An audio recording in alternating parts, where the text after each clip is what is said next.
The magnificent Colorado River is one of the natural wonders of the world. Originating high in the Colorado Rockies and running 1,400 miles to the Gulf of California in Mexico. Welcome to Colorado River Adventures. In the next 2 hours, we will explore the awesome Colorado River with some very special guests and visit some of the most unique landscapes in the world.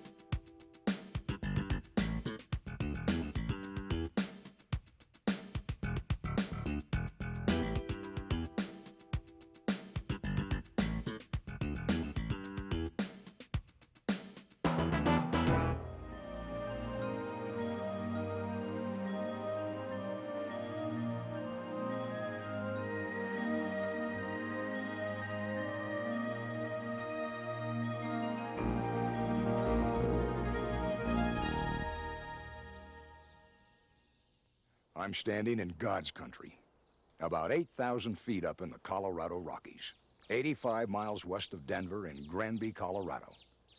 Now, some historians will tell you that the Colorado River starts as a trickle of water higher up in the Rocky Mountain National Park. And that's true, but that trickle flows into Lake Granby and then flows out of this headwater to become the Grand, as she used to be called. Today it's called the mighty Colorado River. And it wasn't until 2,000 years ago that humans began venturing into these valleys and mountains. The Utes and then the Arapaho controlled this vast area until the United States government acquired 358 square miles in the huge Louisiana Purchase of 1803. In 1843, Scenes in the Rocky Mountains was written by Rufus Sage. He spent 4 years exploring the area. We hope to bring you some of the excitement he must have experienced in our adventure down the 1,400-mile run the Colorado makes to the Gulf of California. The Ute Indians call the land running along the Colorado from Granby to Glenwood Springs their Magic Valley, and for good reason. Each season here has its own magic for fishermen, hikers, hunters, and skiers. There is magic here for everyone. Glenwood Springs is in the Rocky Mountains, just northwest of Denver, Colorado. Doug McClure, our first guest, is a talented actor famous for his cowboy roles in TV and movies. He joins us on the banks of the Colorado River for some exciting adventures.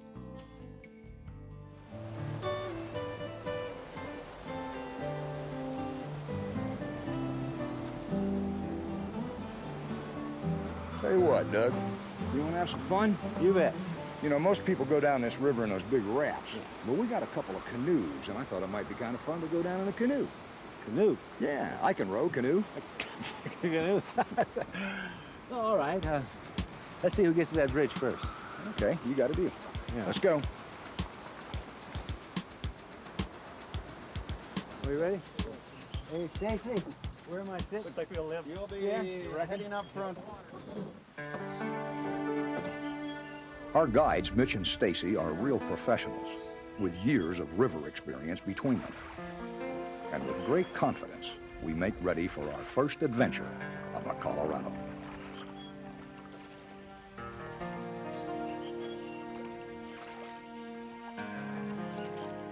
I wonder if Bob has any idea how little I know about canoeing. The sky looks pretty bad for someone who doesn't know much about the river. Doug thinks I know what I'm doing. If he knew I'd only been in a canoe once in my life, and that one tipped over, he wouldn't want any part of this adventure.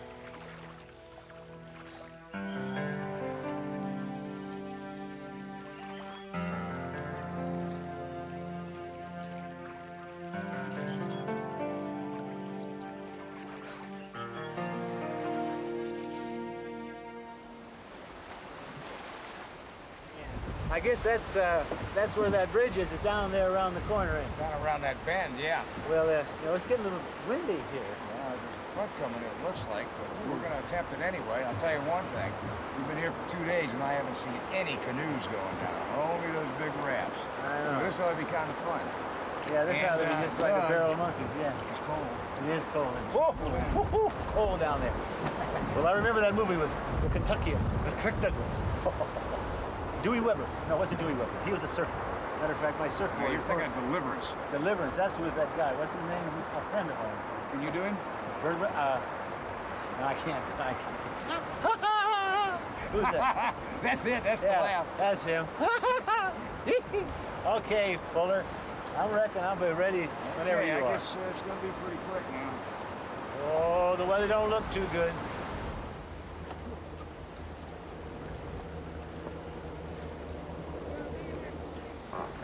First time wind hit me, it took me backwards.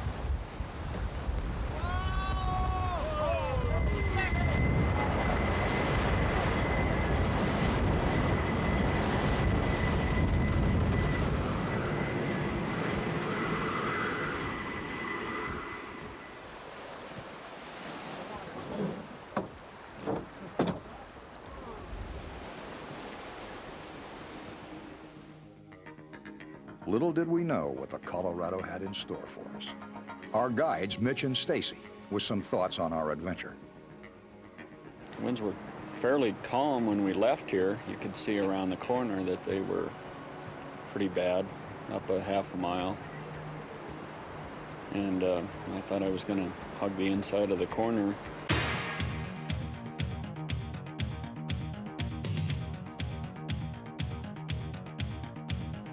I thought if we're going to tip, it's going to be in some, in the river and a little bit of rapids.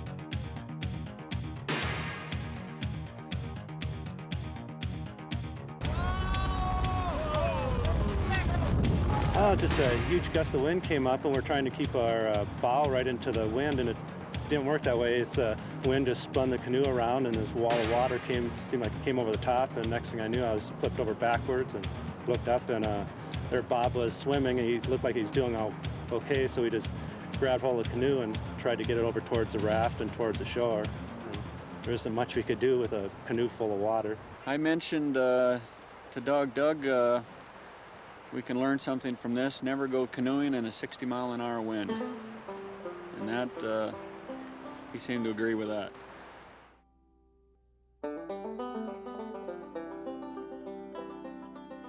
Well, we had an exciting first adventure on the Colorado. We also learned our first river lesson, the hard way. You best take a raft, not a canoe, down the Colorado.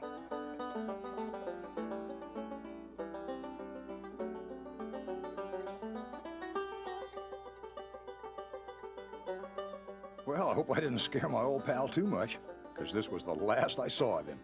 I wonder where he is. Actor Alex Hyde White joins us in the vineyards of the Colorado, coming up next.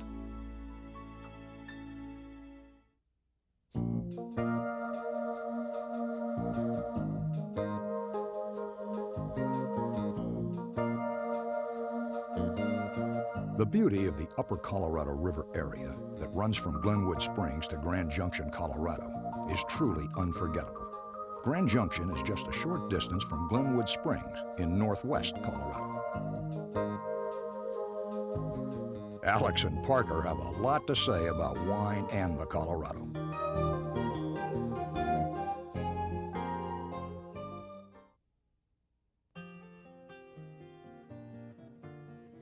In a moment, we'll meet Parker Carlson.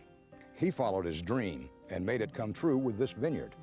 Parker and his wife, Mary, moved from Denver to the Grand Junction area in 1977. They planted their first grapes in 1981 and started this vineyard in 1988. Let's meet him now.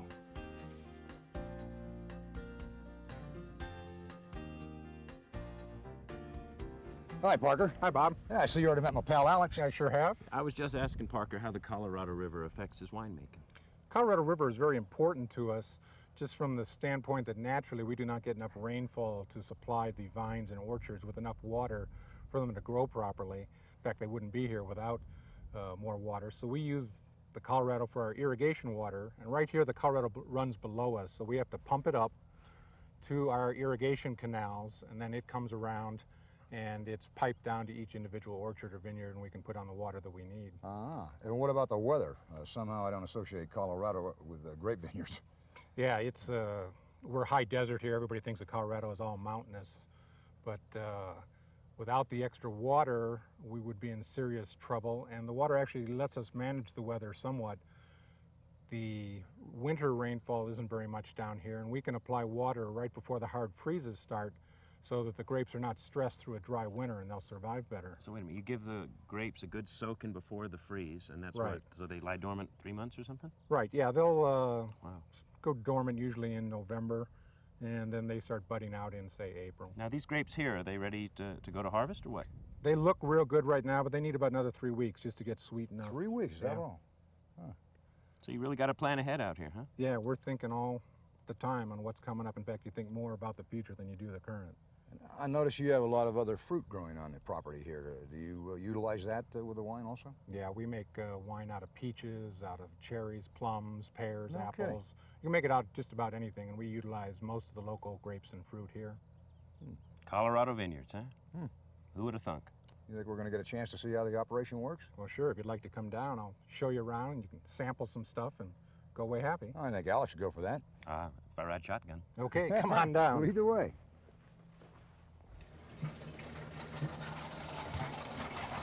Dave, turn that off for a minute, please.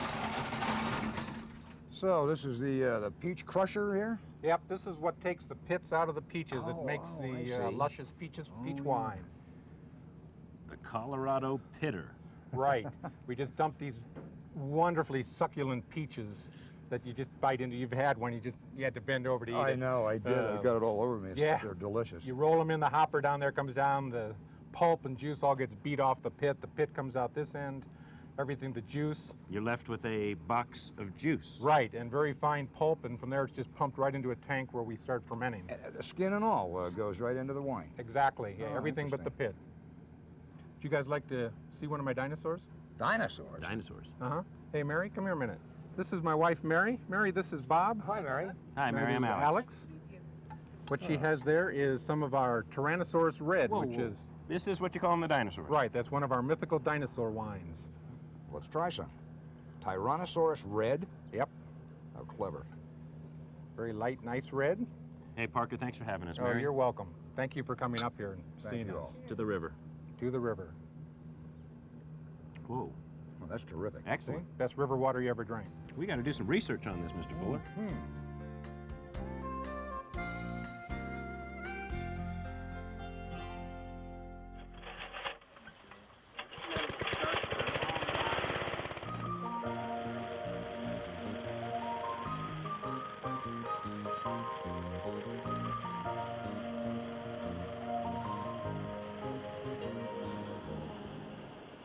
Preparing to take off in our balloons with our expert balloon pilot, Edward Clements, was an exciting time for both Alex and me. Neither one of us had ever gone ballooning before. Okay, Mr. Fuller, you're up.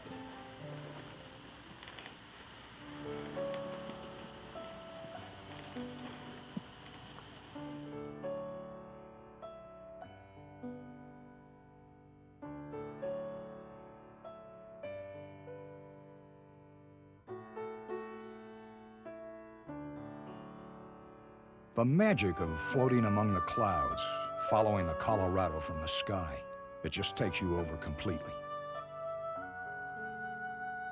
How lucky I feel to be able to experience the beauty of Grand Junction from this unique vantage point. Up, up, and away in our beautiful balloon. That line just keeps going through my mind.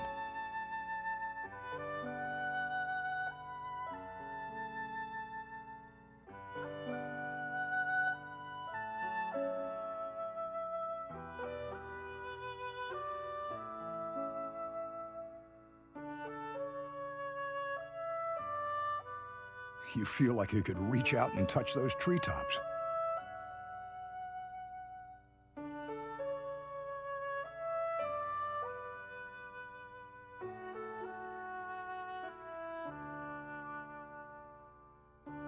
Most people raft the Colorado River. They really should try ballooning it.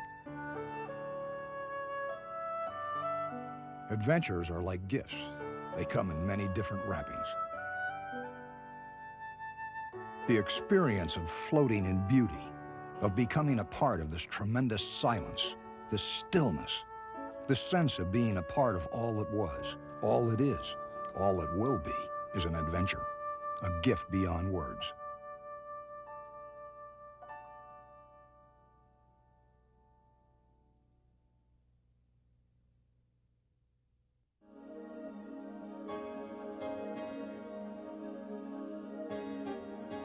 We go from the mountains of Colorado to the plateau area of the river and the world-renowned arches of Moab, Utah. Moab is the only city in Utah on the Colorado River.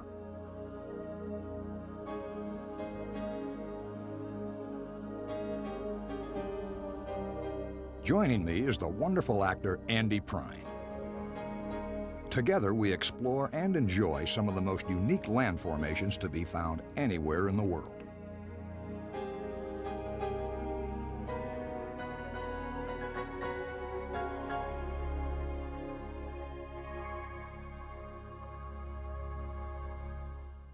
Andy had no idea that he was about to meet a legend, a woman who owns and operates her own rafting company, Sherry Griffith, Woman of the River. Andy, say hi to Sherry Griffith. Hiya, Sherry. Andy Prine. How do you do? It's a pleasure. Well, hon, what do you got in store for us today? Wow, how about 24 miles of the mighty Colorado River? Sure sounds good. That work for you? You got a license to drive this thing, don't you? Well, it's a chauffeur's license, isn't it? That's good enough. Okay, Let's get go. going. All right. Which way? Okay, just straight back. All right. Here we go. Best seat in the house. Ah, this is nice. 2 down front. I like it. Well, we're off, partner. Well, isn't it great? It floats. See. Isn't the scenery great?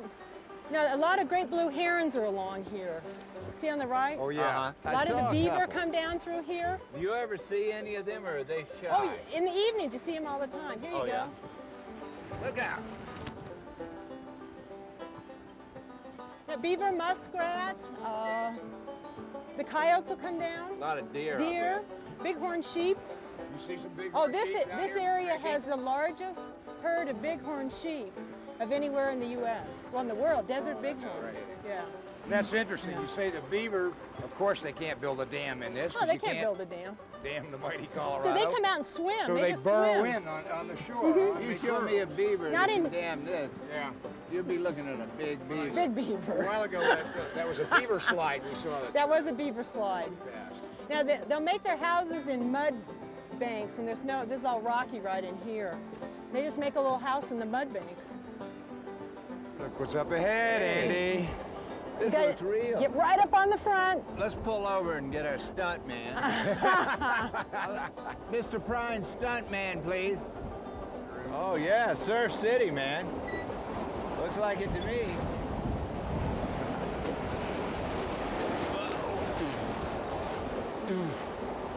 Well, there goes my makeup.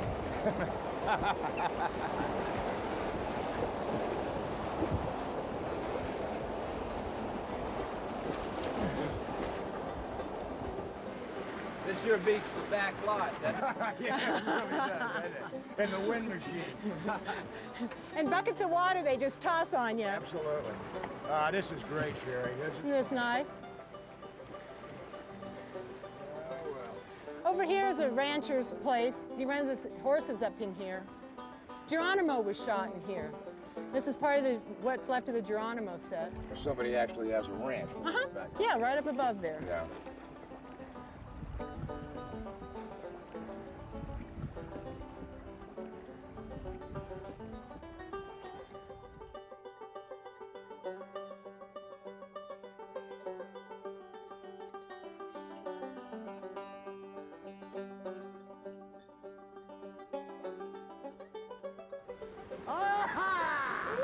Outside.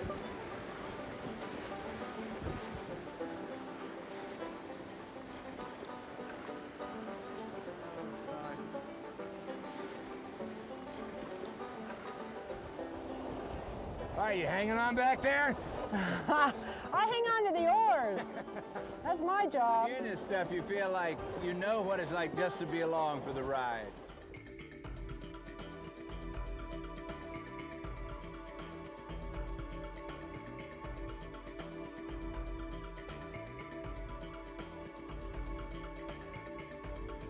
The area of the Colorado River is breathtaking. You really can't describe the thrill of this river. You have to experience it, at least once in your lifetime.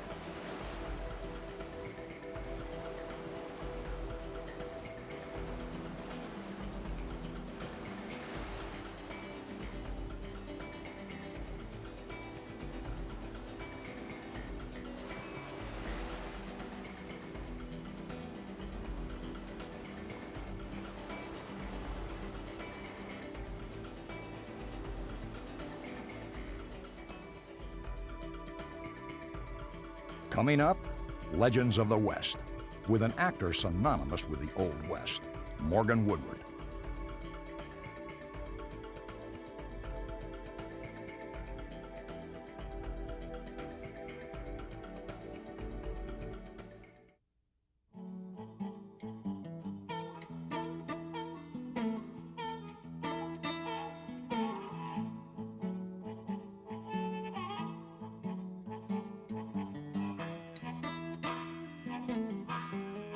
This is the land of Western mythology, and Morgan Woodward fits this land and this river perfectly.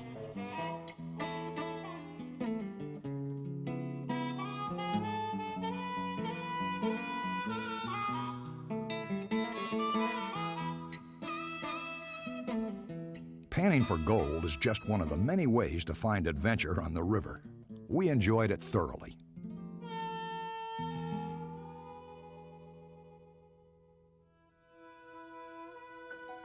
The course of the Colorado River that flows by Moab, Utah, holds some of the most dramatic scenery you could hope to experience.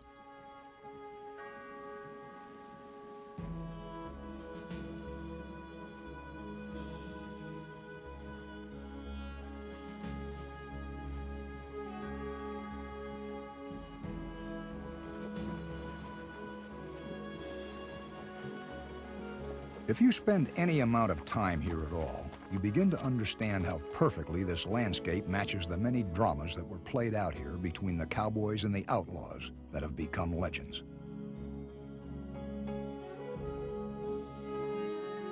Forever a part of the mystique of the Colorado River, Butch Cassidy and the Hole-in-the-Wall Gang.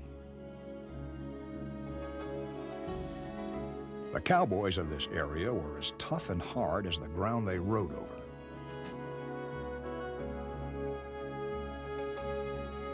Their faces are not the romantic images we've seen popularized in movies for years. Butch Cassidy was no Paul Newman, that's for sure. Riding through here is like riding through history. Gunplay Maxwell of the Robbers Roost Gang. You can almost feel the ghosts of the miners, ranchers, sheepmen, and lone frontiersmen that made the Colorado River a part of America's soul forever.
Morgan, on your left!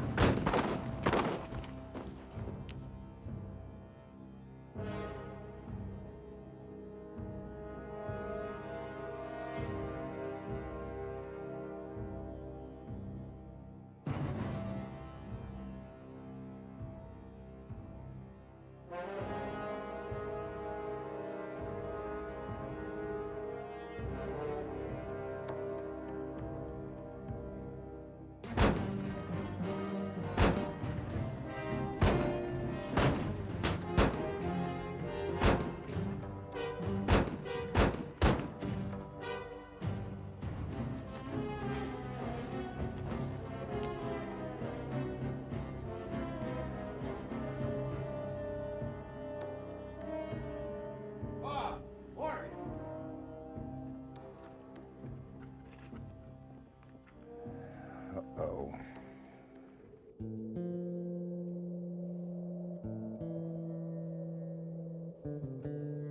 Let's take them like they're standing. Let's do it.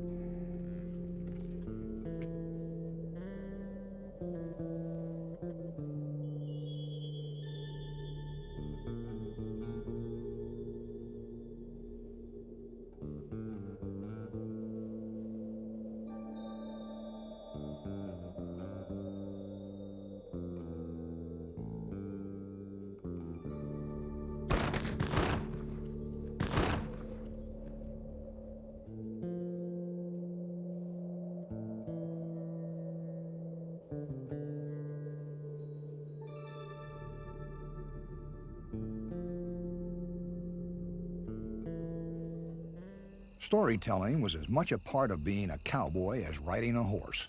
Whether he was spinning a yarn while panning gold on the river or recounting a tale by a nighttime campfire, the cowboy stories became the making of legends. Well now, young Jack Potter was a man who really knew his steers.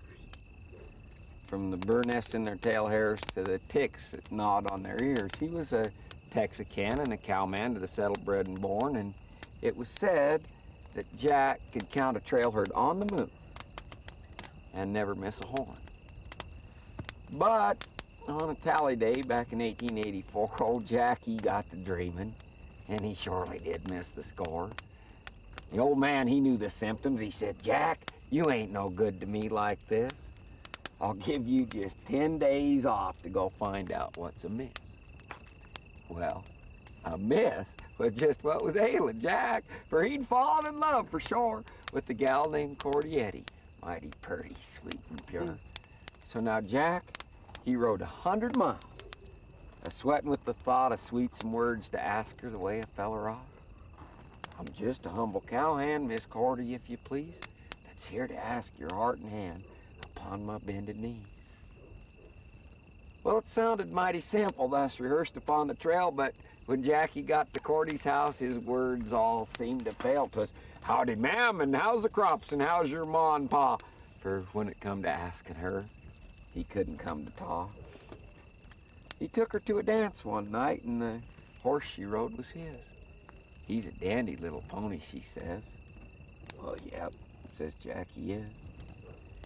They rode home late together, and the moon was riding high, and Jackie got to talking about the stars up in the sky and the way they'd guide a trail herd just like they do seagoing ships. But words of love and marriage, they just wouldn't pass his lips. So he got to talking again about this hoss she was riding. He said, "You'll note he's fancy gaited and don't never fight his head."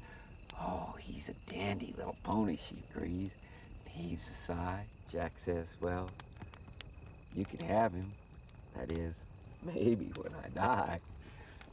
Now, he hoped that she might savvy what he meant or even guess and give him that sweet answer which he longed for, namely yes. But when he got to Cordy's house, he was still a-wondering how he'd ever asked the question, and he had to do it now or wait and sweat and suffer till the drive was done that fall, and then maybe she'd be married and he'd lose her after all.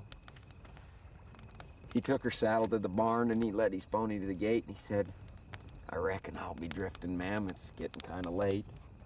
Oh, her eyes was bright as starlight, and her lips looked sweet as flowers. Jack says, "Now, about this here pony, ma'am. Is he mine or is he ours? Our pony, Jack, she says. And her voice was soft as moss. Jack says he kissed her, but she says he kissed the hoss.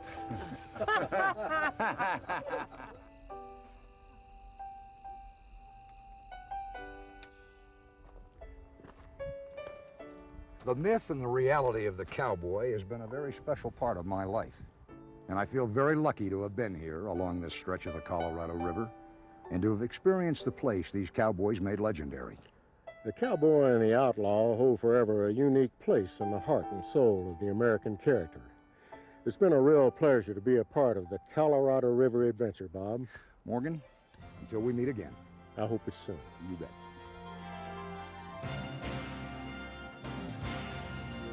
Stay with us. We have two exciting guests coming up. Actor Frank Bonner and his son Justin, and beautiful actress Anna Alicia join us on our next adventure along the river.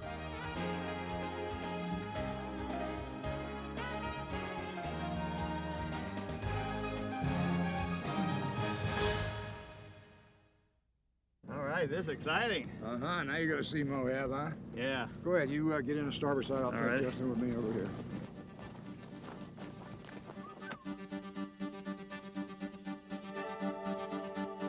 We are off to a truly unique experience, a view of Canyonlands National Park by air. The Needles district of the park is approximately 25 miles southeast of Moab. The Canyonlands comprise over 300,000 acres of incomparable beauty. 4,000 to 6,000 feet above the Colorado River, this magnificent plateau area of the Colorado stretches out before you in a vast panorama of over 10,000 square miles of canyons, spires, and mountains. The majesty of these canyon walls fill our hearts and minds as we head back toward Moab and follow the lure of the Colorado River, this time on a jet boat. Hey, Jim, how you doing? Hello, how you doing? Good to see you. Say Good, hi to good. Frank. Frank, Hey, real Justin. pleasure. Okay. What's the name? This is Justin. Justin. Once you guys hop Very on good. board, Jim's going to take us. We're going to go down to mighty Colorado. You bet, a jet ride. Yep. Okay. Sounds good. You're not driving, are you, Bob? No, not me. That's good. All right, Leave I'll it get to the on. captain I'll here. get on then.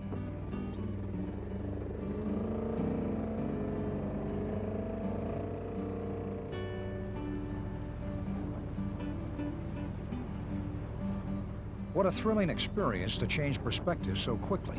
After seeing their grandeur from the sky, you become a part of these canyons when you go into them on the river.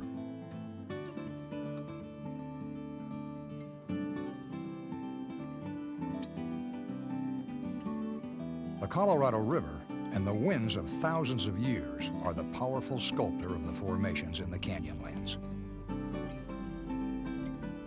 Justin, you see this incredible mountain right there in front of us? So you notice how it's all layered?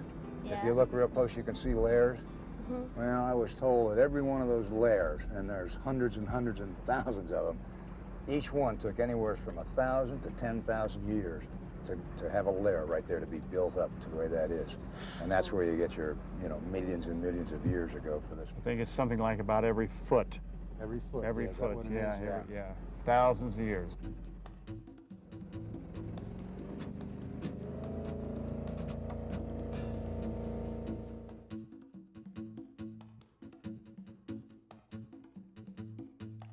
From the ancient Indians of thousands of years ago to the present, people have used and enjoyed this river. But in this remote and quiet area, people come as a surprise, because after a while, you feel like it's your river. Hey, Frank, I got a good one for Justin. Okay. Justin, you go to the movies very much? Yeah. Yeah? Did you? I bet he does. Yeah. Did you ever see a movie called Thelma and Louise? Mm-hmm. You did? You really did? Yeah. Okay, do you remember what happened at the end of the movie? Yeah. What happened? They just flew their car off the edge. Off the edge is right. Okay, I want you to look right back behind you, way up in that point up there. That's called Thelma and Louise Point, and that's really where they shot it, up on that, up on the top of that mountain. And their car came right off that cliff and right down into the river. All right, well, now I know where that 57 T-Bird convertible is you always wanted. Yeah, you can go in and get it. Yeah, it's on the bottom of the river. Justin doesn't know it yet, but he has some very special adventures in store for him when we get back. Our little Jeep was the perfect vehicle to take us up the Red Canyon Plateau surrounding Moab.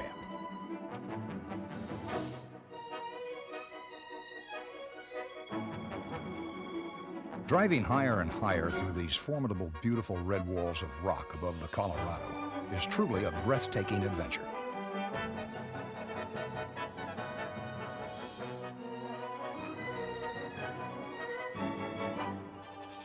We are reminded out here that humans are but a small speck in the infinite sweep of time and the magnificent spectacle of nature.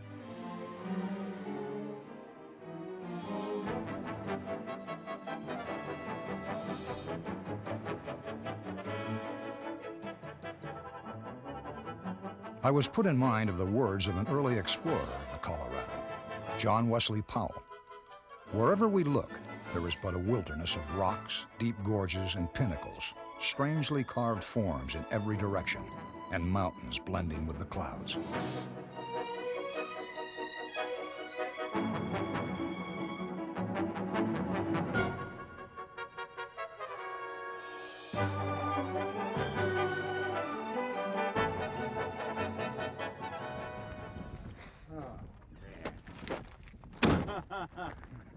Are we on top of the world or what? Holy moly. Is that beautiful? That's a good job. Is that worth the drive up here? Well, yeah, I seen you on plenty of horses, but I didn't know you could do that kind of off-roading. Justin, take a look right down there. See that stretch of water? That's the Colorado River. And right along in there is where we were jet boating. That little strip down there? It sure is. Boy, oh boy. Long way down, long way. Yeah. You know, we could just take one giant step and we'd be down there in no time. You guys go ahead, I'll take the Jeep. No, I'm going with you. Let's go. Page, Arizona is 250 miles north of Phoenix, near the Utah border, overlooking Lake Powell.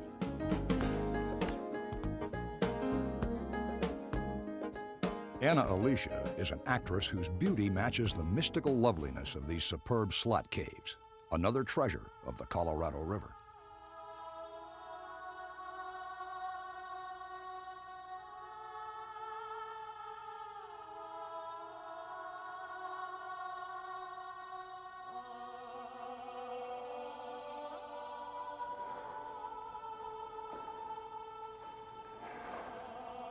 Pretty amazing, huh? I'm standing in what's called a slot cave or a wind cave. And it was created, believe it or not, by sand and wind over 2 million years ago. It started as a small fracture on the Earth's surface. And little by little, the water and the sand, working in a pyramid effect, created this beautiful cave that we're in. The sand and the water eroded the walls, made them at least 20 to 40 feet wide, and extends probably 200 to 300 yards the length of this cave, anywhere from 20 to 40 feet across. And it took millions and millions of years to create. And the more the sun shines through from the surface, you get these beautiful light effects. This is so much like Star Trek, I feel like saying, Scotty, beam somebody down. It worked. Anna. Oh, step out here. What an incredible place. Look at this. Is this beautiful? Is this one of God's sculptures, isn't it? It certainly is. I've seen pictures of it and I've heard about it, but I've never seen it in person. Just to think, most of us would never get a chance to see something like this. Absolutely not. And there's a lot more to see. Let's move on down. Okay.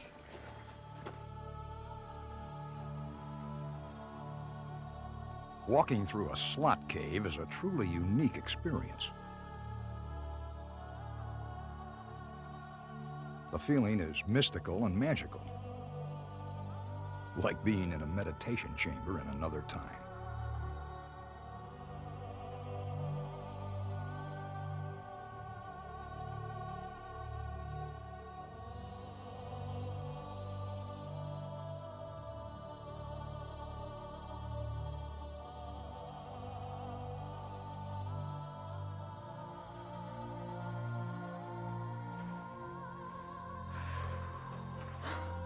Oh, look at this. Look there. It's like a spiral going up there.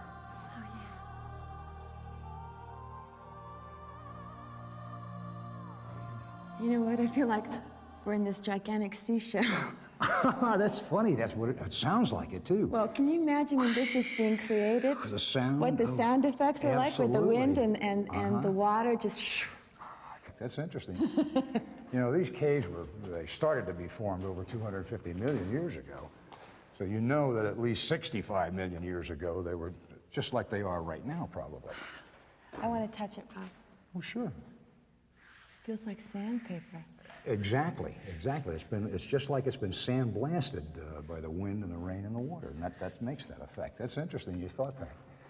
But anyway, if the caves were like this 65 million years ago, who do you think took advantage of something like this? Or what? Don't you go scaring me. Well, we're taking advantage of it now. Yeah, right, we are. Let's go.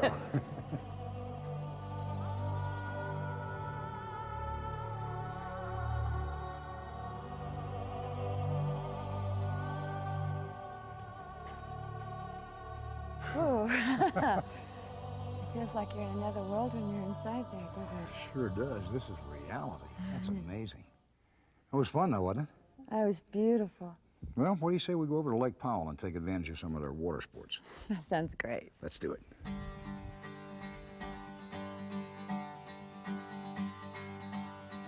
The beauty of the rock spires and cliffs of Lake Powell's fabulous shoreline could keep you entranced indefinitely.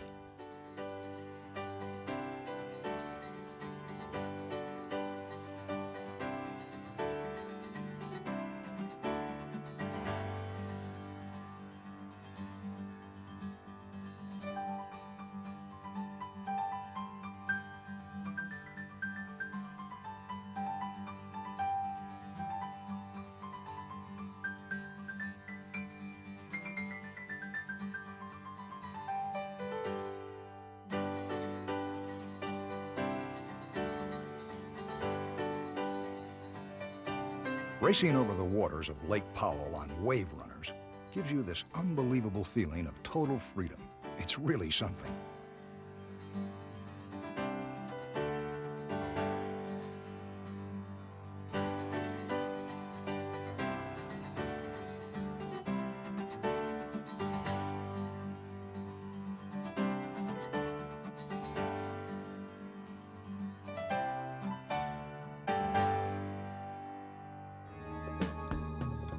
We have a wonderful variety of guests to match the unbelievable variety of landscapes and adventures to be found along this magnificent river. Stay with us for adventures you won't want to miss.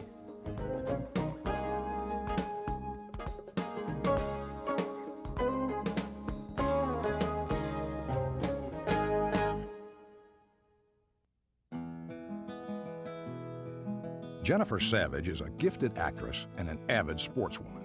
A delightful combination for a few days fishing at Lee's Ferry near Lake Powell in Page, Arizona.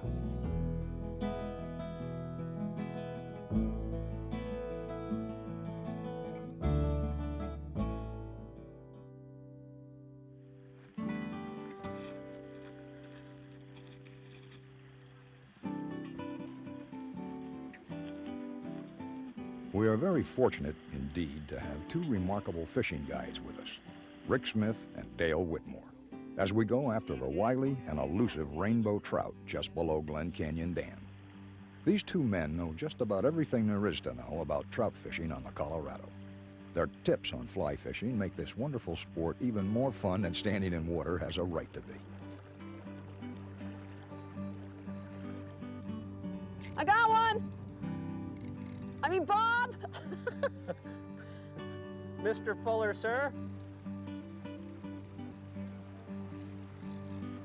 Should I let him run when he wants to run? Yeah. Get my Lee's Ferry networking here. Yeah, you better darn well get your Lee's Ferry networking. Oh, shoot! He's off. He'd be gone. Did you get a look at him? He had to be at least 28 inches long.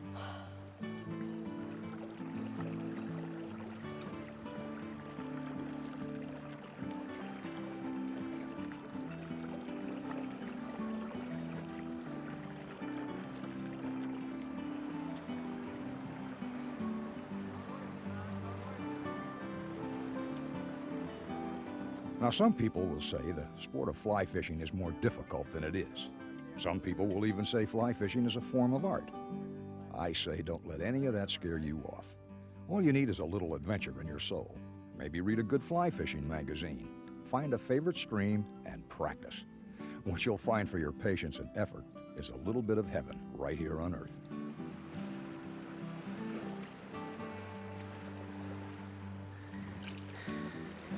Ah, pretty little rainbow. Look at that. Oh, he's gorgeous. Yeah. Pretty colors on him. Uh-huh. You gonna let him loose, huh? Yep. Oh, Thank you, Mr. great. Fish. Thank you, Rick. You took right off. That was neat. Thank you, partner. First one on the Colorado. There you go. Boy, and I'll tell Jennifer you. lost hers. Did he nail that thing? Oh, he hit it. Yeah. There was no mistaking.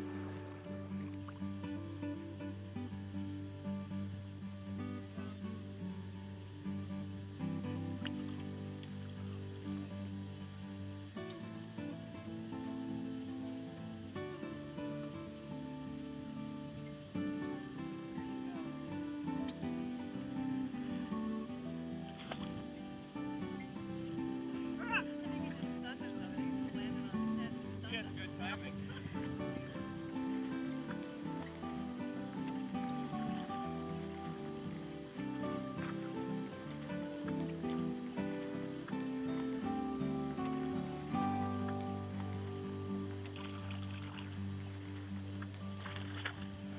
He's gorgeous. How long would you say he is? He's probably 18 and a half, 19 inches. Wow, that's nice. Female. Pretty. Oh, still got a lot left in him. Look at that. Look at that. Oh, nice call, Dale. That was really, really good. I threw the fly to him, or the grasshopper, 3 or 4 times. Finally got a right drift over him. He's perfect. Did you see him hit it? Oh, yeah. See him Oh, send he deep? was aggressive. She, Yeah. That's the first time. That's the first women time are, I've yeah. ever had one come up and hit the top like that. That's great. Great, great. Very, very nice. Thank you. That's a good start. Okay. All right, Jonathan. Good for you. Your turn. My turn.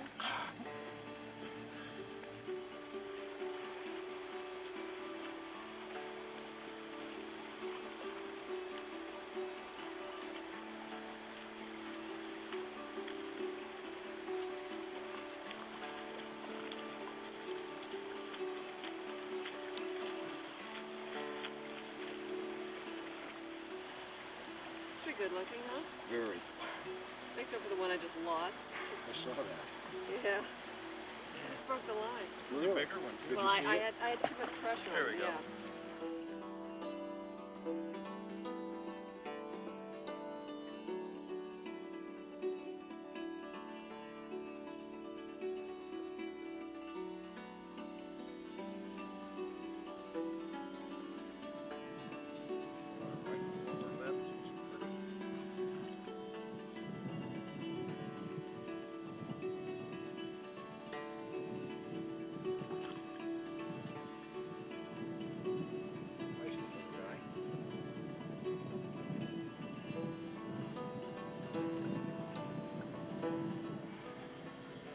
What a way to make a living.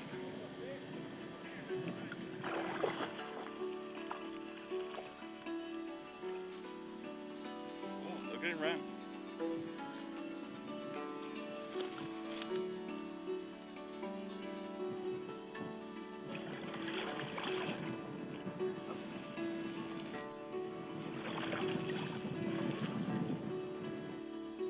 Nice, gorgeous. I like to put him back in, revive him, pet him on the back. Okay. Good boy. Sweet bobtail cat. Yes, sir. Come on, baby. Come on, baby. Yeah. New fly. Hasn't seen that New one fly. I suggested that fly, didn't I, Dale? yet. You picked it out. I said, I was surprised, but I said, put a humpy on that, would you? Okay, you better get the Lee's Ferry net down there. Come on, fish. Real nice, pretty fish. Beautiful color on that fish, and it was big, too. You see, when they're really tiny, then you talk about the color. When they're big, you just don't care about the color. That's 2 for me and 1 for Bob, but then I had 1 on the hook on the other place that I almost had right up in my hand. So it really is 3 for me, 1 for Bob. Of course, then there were the hits that I had. I had 2 hits. I really had them. Hits count, too. Okay, so that's really 5 for me and 1 for Bob. So, I mean, Way ahead. way ahead. I don't think he's going to catch up. Yeah.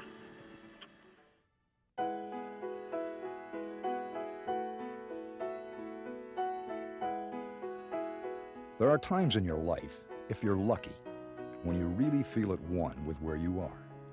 Casting my line beside the silent cliffs of the Colorado is one of those times. The name for this trout is perfect. All the beauty of the rainbow is captured in this gleaming fish.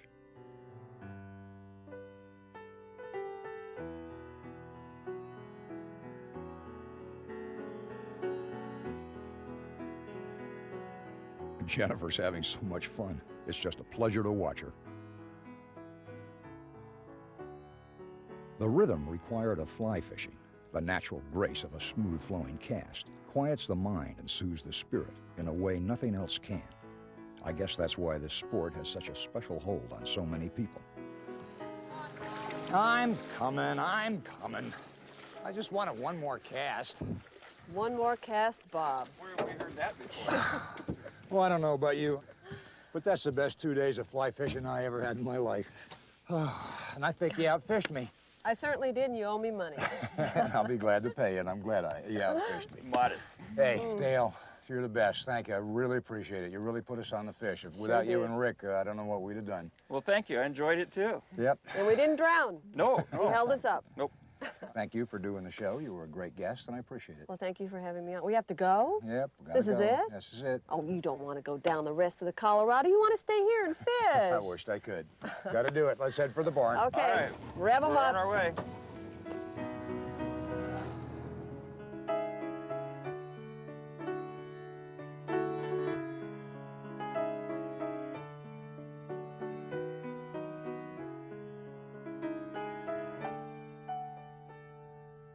No matter how much time we spend on the Colorado, it's always different. There is always another aspect of beauty to be uncovered, another dimension to be experienced, another memory to be savored long after our adventures on this extraordinary river are done.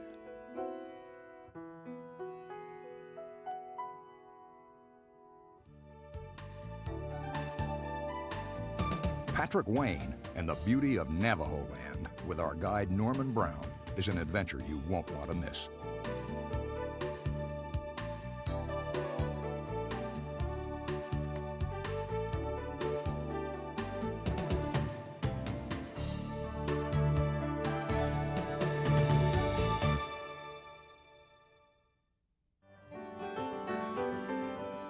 Patrick Wayne is a well-known actor and a man with a special appreciation for our Western Indian heritage. It is a real pleasure to have Patrick with us as we go to Tuba City, Arizona, in Navajo land with our guide Norman Brown.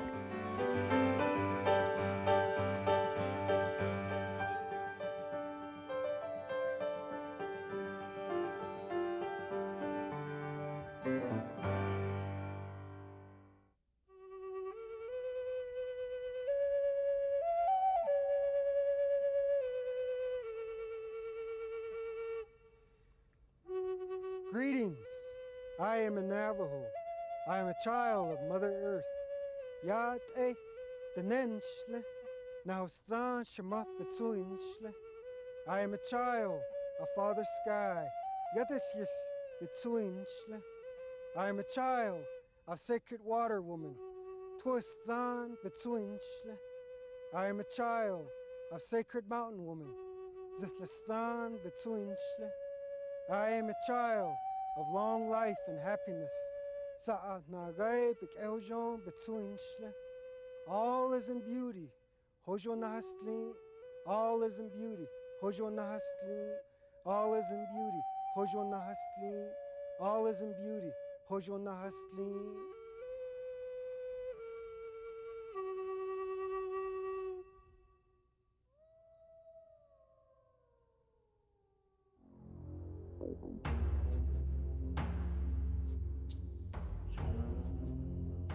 This farming area lies adjacent to the Colorado River. The water of the Colorado is critically important to the Navajo for developing their land. Hi, Benny. I'm Patrick Wayne. Hey, Benny, Bob Fuller. How are you? Bob, how are you? Good to see you. Out there picking melons, huh? Well, just checking them out. See Yeah? if you're ready. You got a lot of stuff growing here. What is yeah. some of this that you're growing? A lot of stuff I grow are squash and about 5 different types of melons and about 5 different types of cantaloupes melons. And this is all chili. organic? This is all organic. Oh, that's fantastic. I kill all the bugs by hand. Oh, you do, you? This drip irrigation, how did you get the idea for that? Well, it all started a couple years ago when this guy from Israel named David and Zeke came down. I had a little spring up there, you know, little bitty. It comes out about 3 gallons a minute. And they said you could irrigate a whole field with it. So I brought them up here, and that's when it all started. I'll be darned. That is interesting because look at in the desert in Israel, you know, and they've just in the kibbutzes out there, they have green and plants, and that's fantastic. So from a well that produces 3 gallons or a spring that produces 3 gallons of water a minute, you've irrigated this. I have a good teacher. That's great. Okay. And also a lot of people from Flagstaff and my own tribe, they all pitch in to help me. You know, there's about 4 different areas, like the little Colorado people, you know. They've given me a couple awards and for doing all this. Well, you know. good for you. How about showing us some more of the farm? Oh, sure. The Navajo have a special connection with their land and with their looms. The skills of weaving are passed on from one generation to the next, but the art of weaving, each Navajo woman develops in her own way. Adeshma, I'd like to introduce you to Dorothy Walker. How do you do, Dorothy? I'm Bob Fuller. And I'm Patrick Wayne, Dorothy. Nice to meet you. This is her daughter, Okay. Angie Maloney. Hi, Angie. Hello. And her daughter, Lisa. Oh, hi, Lisa. Hello, How are Lisa. you? Angie's a master weaver. Yes, we've heard. She's world-renowned, and we're very lucky to have her mother, who taught both of them. Angie, could you please tell them the history of the rug making and how it came to us? The history of weaving, as it was told to me through my mother and my grandmother, was that it was brought down through generations, through our great-great-grandparents. And it was taught from the grandmother to the mother, and then to the children, grandchildren. The wool that we're using was introduced from the Spaniards. They had sheep, herds of sheep, and that's how we came to utilize the wool. And when weaving first got started, as it was a utilitarian type of thing, people use it for clothing, and as it became refined and people had learned more uses for it, it was used in trading.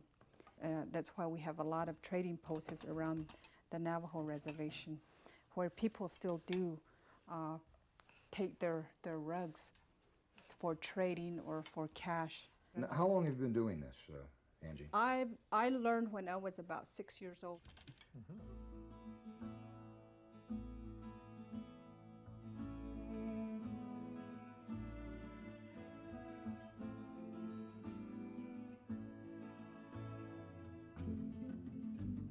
Williams, Arizona is the jumping-off place for the Grand Canyon.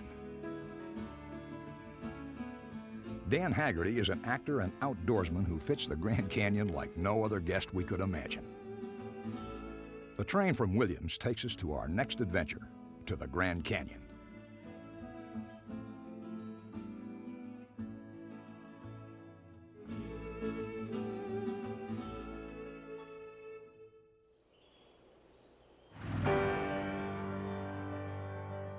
Williams, Arizona has served as an important part of America's main street.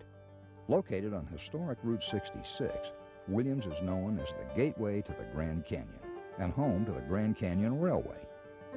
The original Grand Canyon Railway was called the Santa Fe and Grand Canyon Railroad. It was a private company that started up to service the mines just in the Grand Canyon or south of the Grand Canyon. The railroad, originally the Atlantic and Pacific Railroad, gave birth to Williams. So when the lumber mill closed down and the railroad literally shut down here, the town began to die. Well, the city of Williams was a Route 66 town back in the old days, and the people relied on the drop-ins from the cars going down Route 66 to spur the businesses and so on.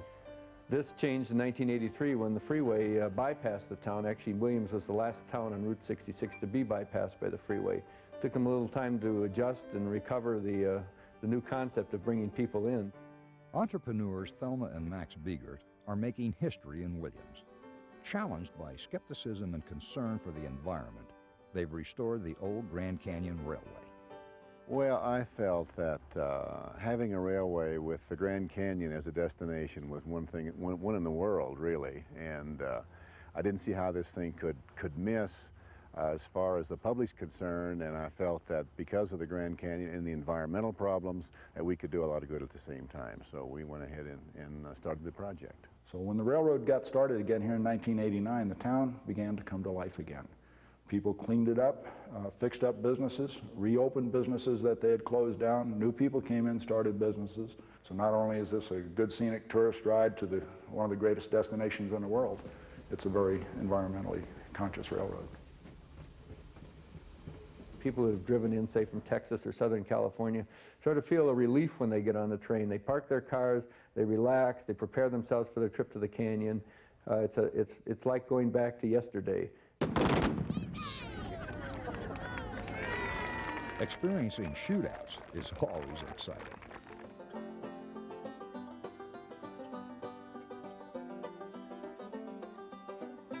With a sharp eye and a keen sense for spotting troublemakers, Marshal John B. Goodmore is always on hand to ensure safety and order for all passengers. Good shooting. Yeah, I'm Marshal Goodmore. What are you fellows doing here? Well, we want to go for a ride on the choo-choo, Marshal. I don't know if I'm gonna allow the likes of you on that train or not. You don't look too good to me.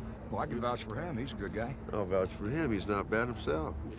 I usually don't like to let the likes of that kind of fella on the train at all, but after talking to them a while, they convinced me they wouldn't cause no problem. I went ahead and let them go when they didn't cause no trouble.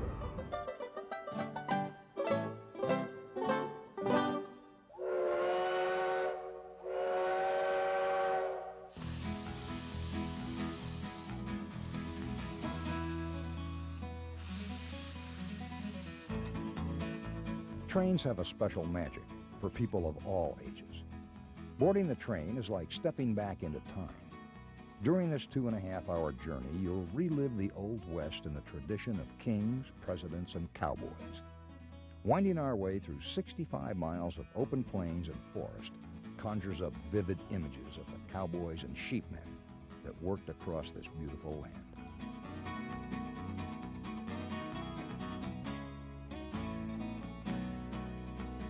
The excitement of our final destination builds. We're about to experience one of the wonders of the world as the depot of the south rim of the Grand Canyon comes into sight.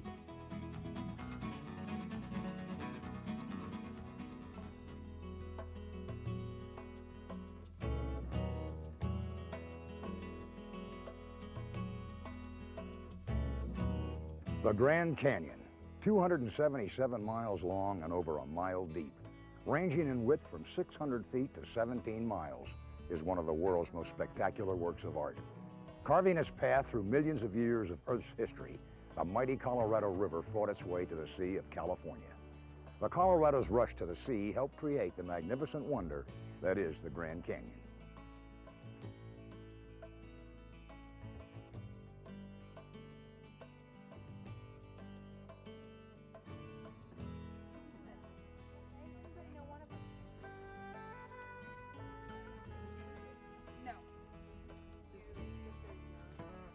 The river was a major contributing factor to the formation of the canyon. It basically has cut down through all these uplifted rocks, and the river is responsible for the depth of the canyon, which is one of the most dramatic features. It's about 1 vertical mile drop from the rim down to the river. It's about 6,000 feet. A lot of people always ask how old is the canyon. The oldest rock in the canyon is about 2 billion years old, but the canyon itself didn't start to form until about 5 or 6 million years ago, and that was with the formation of the Colorado River.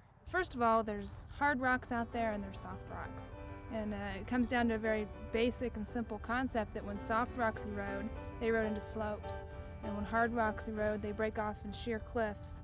So that provides the dramatic landscape of the canyon.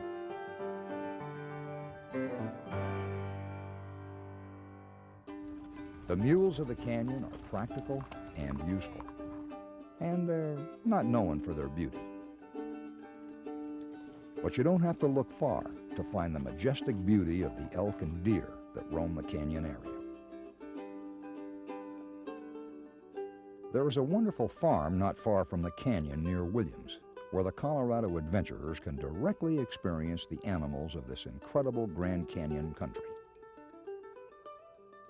You see deer in the wild all the time, but you don't get an opportunity to touch them, and sometimes it's really not safe to touch them in the wild. But you walk in here, you're greeted by does and baby fawns, and it's a real comforting experience. If you've had a bad day or something, it's kind of nice to get out with the animals anyway. It's a lot of fun. There's a lot of openness to this park. Flag. Just a brand new little thing, huh? Oh, I might have known I'd find you someplace surrounded by animals. Isn't this cute, Bobby? Look at this little guy. Look at that thing. Oh, my goodness. Come on, yeah. You want a little bit more? Huh? You want a little bit? There you go. Huh? There you go. Let's get you started. Well, the Grand Canyon's got everything, doesn't it? Well, I'll tell you something. From baby fawns to eagles to mountain lions to elk, deer. Well, we saw it, didn't we? Bighorn sheep. Lots of folks in a beautiful place. In this area right here, this deer park is one of the attractions, one of the nicer places around the Grand Canyon. Hey, Guy, what are you doing? Well, I'd like to say thanks a million for having me on the show. I've learned a lot along with you, I think, Bobby. That's interesting, Dan. I'll tell you what, in the last 9 weeks on the road here, I've learned more about the Grand Canyon and the Colorado River than I ever did in school or any other time. Me too. And we still have a ways to go. Let me put you down a little thing. Do that. There you go. Well, what I'd like to do an offer in return is that you gave me a nice... Drink the rest of that, babe? Yeah, I'll have a shot. I'll have a shot. We're getting ready to do another show similar to Grizzly Adams, and since this was my first stepping stone after the accident to have me on your show, I'd love to have you on our show. A deal, I'd love to. You got a deal. Thank you, pal. You got a deal. I've had a great time. Well, listen, thank you very much. I'm so glad you came and did the show. God bless you. It's good to spend some time with you again. Thank you, Bobby. Thank you. Actors Richard Anderson and Dennis Cole and world-renowned angler Marcia Bierman will be our guests coming up.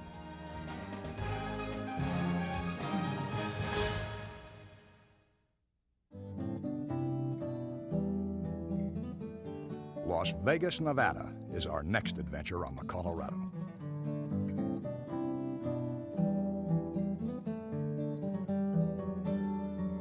Richard Anderson is a gifted actor best remembered for the TV series $6 Million Man. Dennis Cole is a performer who has pleased countless audiences. Our special guests for Las Vegas and Colorado River Adventures. Well, Bob, this must have been the original Las Vegas when they had storefronts and boardwalks made of wood. This is it. This is old downtown right here. Got the old great hotels and the gambling halls, the Pioneer, or the Fremont, Nugget, all of it. This is really where the action is. This place is so lit up at night. Yeah, really. I guess originally the old cowboys used to come here, and I'm sure there's still plenty of them. They sure did. You can see these characters all over this town. It's a lot of fun. And of course, since this place came the big one. Oh yeah, the Strip. The Strip. Yeah, what, the Sands, the DI, the Flamingo, all the great hotels that went up there. And look at it today, it's a monster back there. It's fabulous. Partner, the world has changed. Certainly has. I'll tell you what, let's go see if Lady Luck has anything in store for us. Lady Luck? You bet. I hope she's nice. The dazzling nights and lights of Las Vegas have entranced millions of visitors, and for good reason.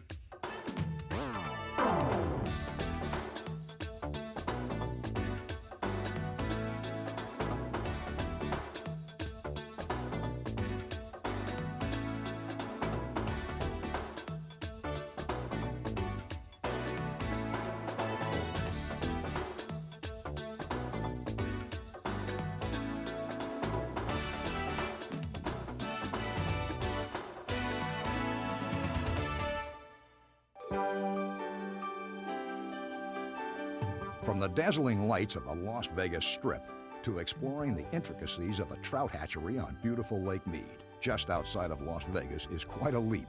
But we are happy to make that leap with our guide, John McKay. All right, John, this is great. Now, you say we're down to an area where there's some bigger fish. Yes, this is some of our fish that'll be ready to release here real soon. Let's take a look at them. Let's see if the fish cooperate. Okay. What are you doing now? I'm just trying to bring them to the surface a little bit with some of the food we feed them. Commercial feed, is that what you call it? Yeah, I'm just trying to, yes, that's exactly what it is. All right. Boy, he's quick. Look at that, Bob. He got one. Look here. Hey, fine. I'll tell you what, you know, a guy can go fishing all day long, not catch one fish. You did all right. Look at that. That's a pretty rainbow right there. Pull this down a little bit. Whoops. That's beautiful. This is about the size you're going to release, huh? Yes, that's right there. That water's nice and cold. I'm sure they're real good eating fish. So how many fish would you estimate are planted yearly? We raise anywhere between 500,000 and 1 million fish easily. And they all go out there? Yes, Bob? that's correct. A good portion of them. Let's go fishing. I'm ready. Let's take a look down there.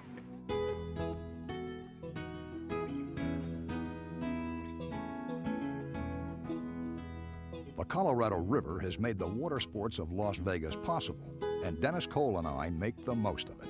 All right, Dennis, Martha Sue. What we got here is a Yamaha Wave Runner and 2 Yamaha Pro VXRs. They're little beauties, and they're going to be a lot of fun out in the water. Now, Dennis, you've never ridden one before, have you? First time. Trust me, in 5 minutes, it'll be like you've been on one all your life. Martha Sue, that's your second time, and you're doing fantastic with them, right? Yes, Aren't they fun? Great. Oh, it's lovely. Well, we're right here on Lake Mead, which is the place to play like this, so... It's a man-made lake, right? Yes, it is. It's the largest man-made lake, and it's the deepest. So what do you say we get these little beauties out there and go for a ride? Let's do it.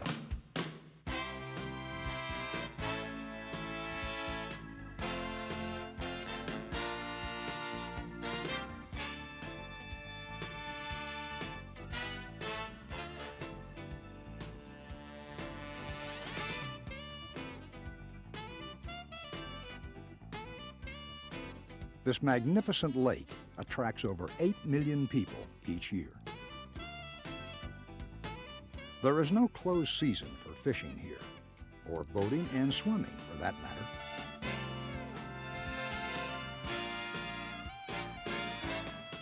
The water wonderland of Lake Mead would not exist if Hoover Dam had not been built. As we zip across this scenic lake on our wave runners, we fondly look back and remember how this great lake came to be.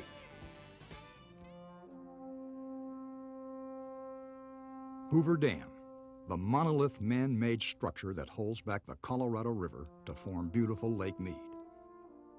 The story of the construction of Hoover Dam reflects a part of our American heritage, a heritage based on confronting our problems, finding a solution, and building towards a successful outcome. The Colorado River had run its course from the mountains to the sea, unrestricted for millions of years. The river annually ravaged the Southwest, bringing devastating floods and catastrophic loss to important farmland in the fertile plains of the Imperial Valley and beyond. But in 1918, Arthur Davis wanted to make a change.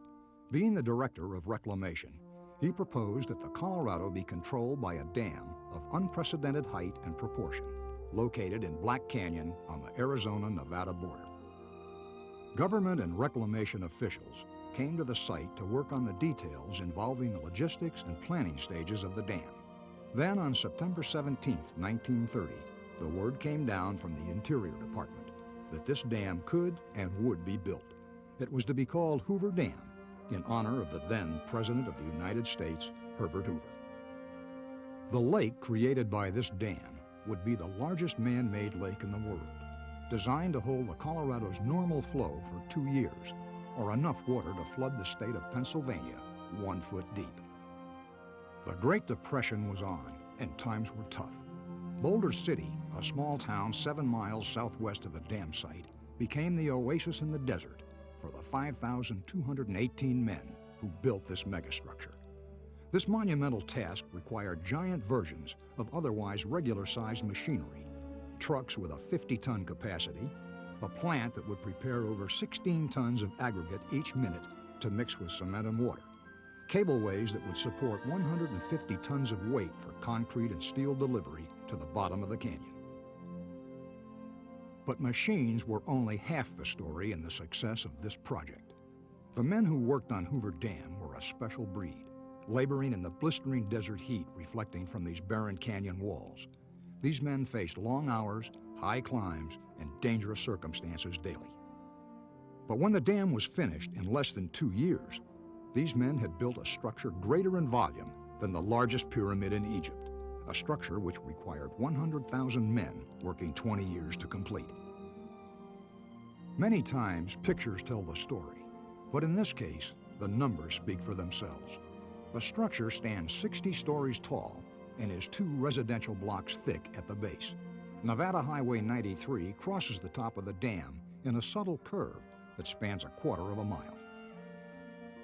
In a dedication speech on September the 30th, 1935, President Franklin D. Roosevelt summed it up by saying, "This is an engineering victory of the first order, another great achievement of American resourcefulness, skill, and determination. This is why I congratulate you who have created Boulder Dam, and on behalf of the nation, say to you, well done." Hoover Dam has met and surpassed its goals during its tenure on the Colorado, bringing flood control, irrigation, water supply, a recreation area, and hydroelectric power within control of man. As our day comes to a close on the crystal blue waters of Lake Mead, we recognize and appreciate the determination and vision of the great men who built Hoover Dam, truly an American symbol of greatness for the past and future generations to come.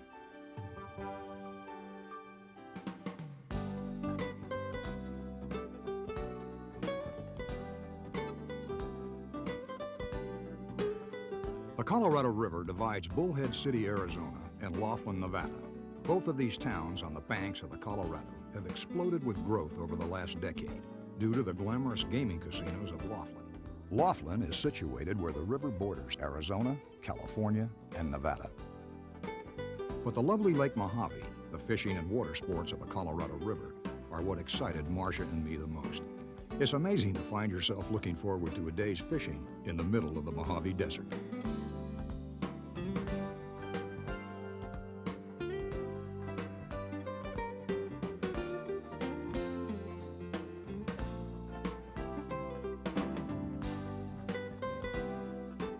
I know our fishing guide, Jim Perkins, is a man who really knows his way around these waters. This should be an interesting first for Marcia.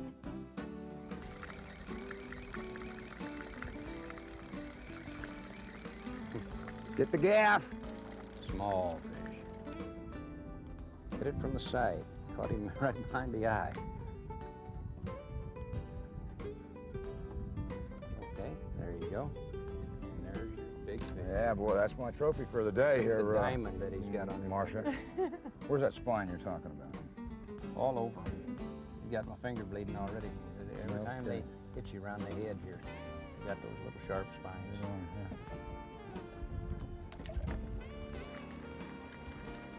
Look at him go. Oh, he got off right at the bow. Came off. Shucks. I saw him just swimming right in. Oh, yeah. Must have been a 20-pounder. Got off right at the boat. Shucks. Look at that. Look at that. Come right on over He's this going way. on that side. He's coming. Yeah, let's cross over. We're going to catch this one. I think it's already caught. You got him. No nice quick release going, on this little guy. He looks identical. It's probably the There's same one. First little striper. Jim, you got him trained, huh? Same fish over and over. Made him mad now. He's talking. I can hear.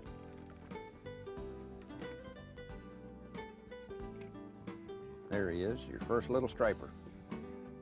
One of many. We hope so. Going in. Want to put him in? Yeah, let's let him loose right there.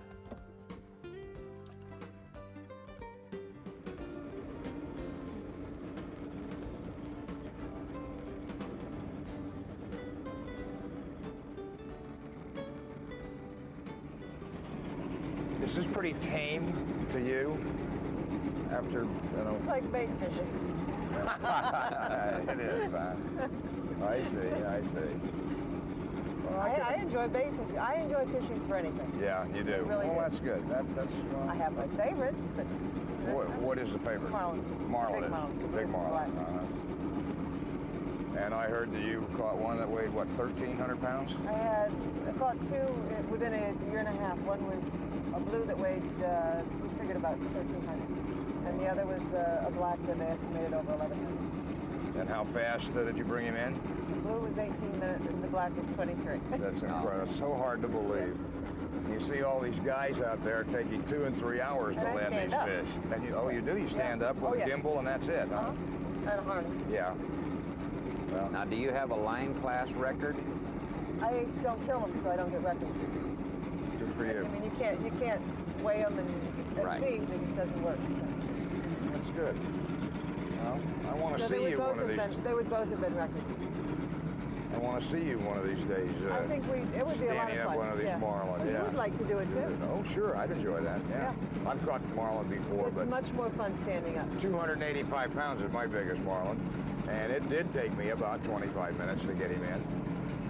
But I guess you got to know the secret. You have to be very aggressive. Yeah. A lot of people make the mistake of resting, which. And if you rest, he sounds on you, right? Certainly, it's his time to take off. So you keep his head turned all the time. Keep his head turned and keep him coming. Oh, that's great. That's good. And now you're going to Venezuela for primarily white marlin White marlin, this time of year, yeah. but there will be some blues and tuna. some sailfish and there's some nice sized yellowfin tuna in there.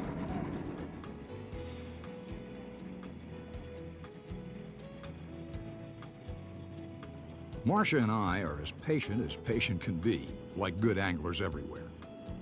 Marcia's a really good sport. Stripers are not 1,000-pound marlin.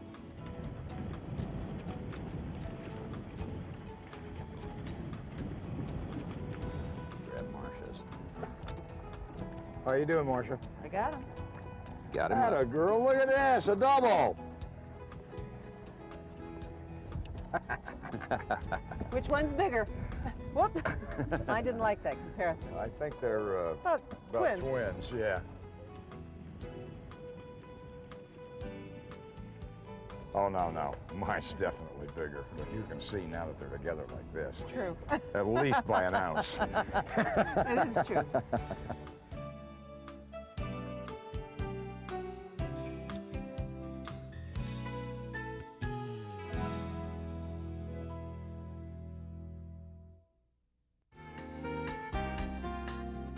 Lake Havasu City, Arizona is on the Colorado River near the California border. Buck Taylor is an actor as well as an artist and watercolorist, a very special guest for a unique adventure. There has been a bridge across the Thames in London, England for over 2,000 years. The first stone version of the old London Bridge was built in 1176. There was a drawbridge to let ships pass, houses were built on the bridge, and thousands of people used the span every day. In 1831, the new London Bridge was opened. This is the bridge that was put up for sale in 1962. The London Bridge, whether old or new, whether in England crossing the Thames or in Lake Havasu City spanning a channel, is a people's bridge, enjoyed by thousands for generations. Some things don't change with time, they just get better.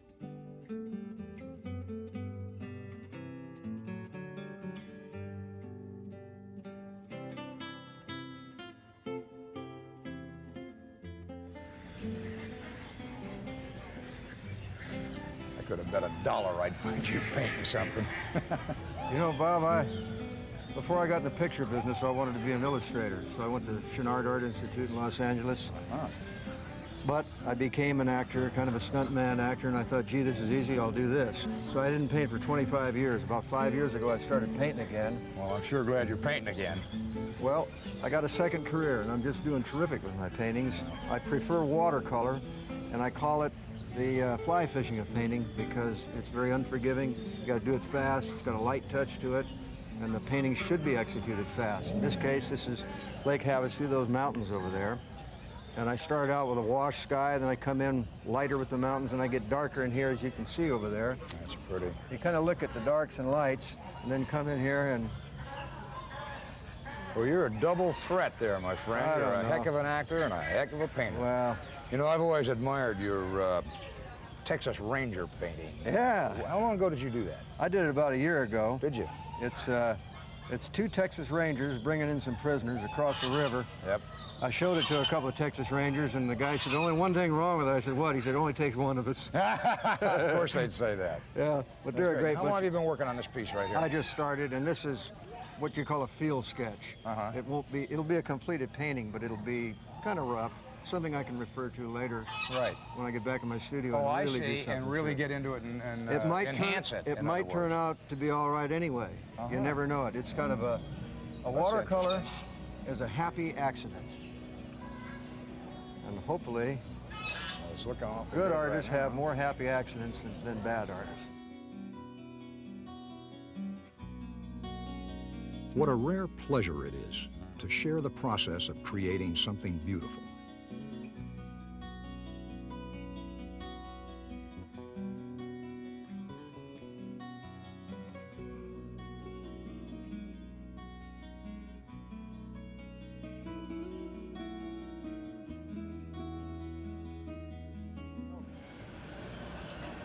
I just love to paint. It's just something I do as often as I can when I'm out in the field, because this is where you get. Now, do you work hard at selling? I go your all over the stuff? United States. You do, huh? This year I'll be at the National Finals Rodeo, the World Quarter Horse Show, the Denver Stock Show, the Fort Worth Stock Show, Very good. Colorado Indian Art Market, Arlington, Texas Indian Art Market. I paint a lot, Bob. Who are some of our acting partners that have bought some of your work? Roy Clark. Oh, Roy's got some, Patrick of course. Wayne. Oh, Patrick's all got the it. Wayne family. Well, I'll be darned. Larry Hagman, Val Kilmer, Kurt Russell, you know, Sam Elliott. Yeah, that's So an I'm in good impressive company. client list there. Yeah. I should let this dry, come back, work on it a little later, and maybe we can go swimming or something. I don't know. All right, why don't we do something All right. like that? That sounds good. You go ahead and finish there, and I'll All catch right. you down later. Thank Keep you. working. We don't catch up with Buck again because we are on our way to Yuma, Arizona, our final stop on the Colorado, where we do meet up with an old friend.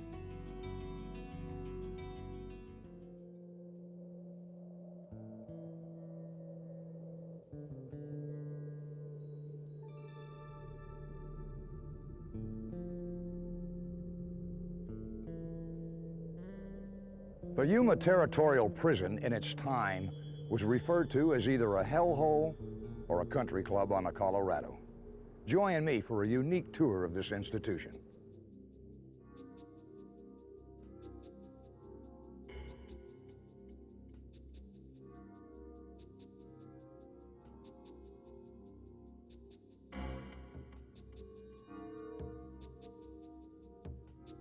Now, it wasn't until the prison I'd been here for a number of years that they really felt that Yuma was an ideal place for a prison, basically for the location. First off, if you look at a map of Arizona, you'll see that Yuma is a town further away from most other towns. Also, it was on the banks of the Colorado and Gila rivers. So any material they could not get on hand, such as iron and lumber, they could transport by steamboats which traveled up and down the Colorado River.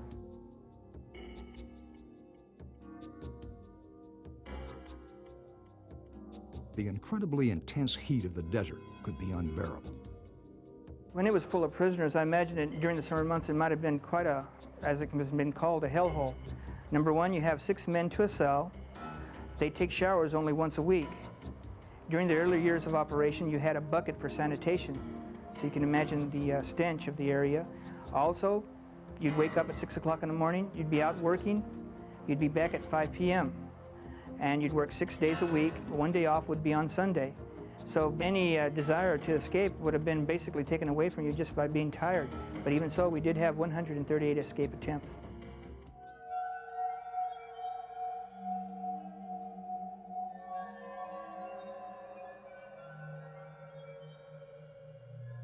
Of the 138 prisoners who attempted to escape, only 26 made it.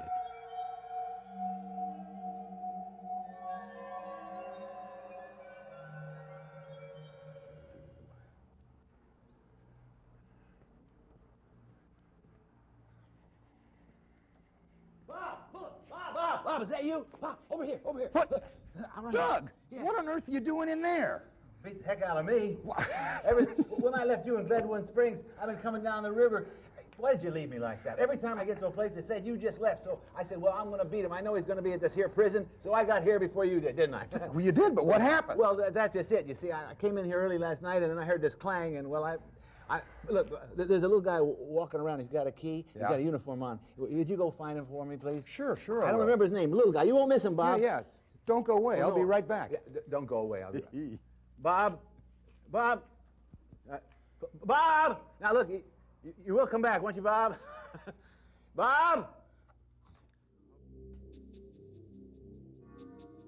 You didn't want to be sent to the dark cell. Their idea of solitary confinement wasn't what it is today. Normally, length of stay in a dark cell was anywhere from 1 to 12 days, yet we did have one individual spend a total of 105 days in the dark cell. On June the 16th, 1905, there was a hanging. Invitations were extended. In those days, public executions were considered a major event. There was 111 deaths here at the Territorial Prison, and 104 of those individuals are buried in the prison cemetery. The main cause of death was consumption, which is today known as tuberculosis. Being confined in these cells, of course, it spread quite quickly. We had 8 convicts who were shot while trying to escape, 2 killed by falling rocks, 1 caught in a cave-in, a couple bitten by rattlesnakes, and a couple drowned in the Colorado River. All right, you big crybaby. Diane was right about it.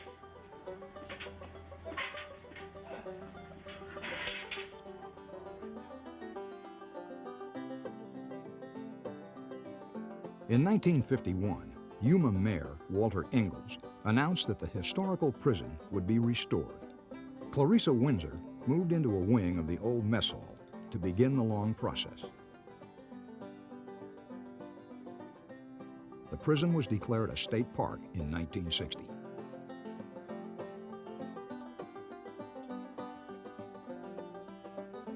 It was only through the sustained efforts of many Yuma volunteers that the restoration effort started in 1941 came to a successful conclusion, when this unique marker in our country's past was designated the Yuma Territorial Prison State Historical Park, a fitting tribute to the men and women of this prison who are forever a part of Yuma and the Colorado River.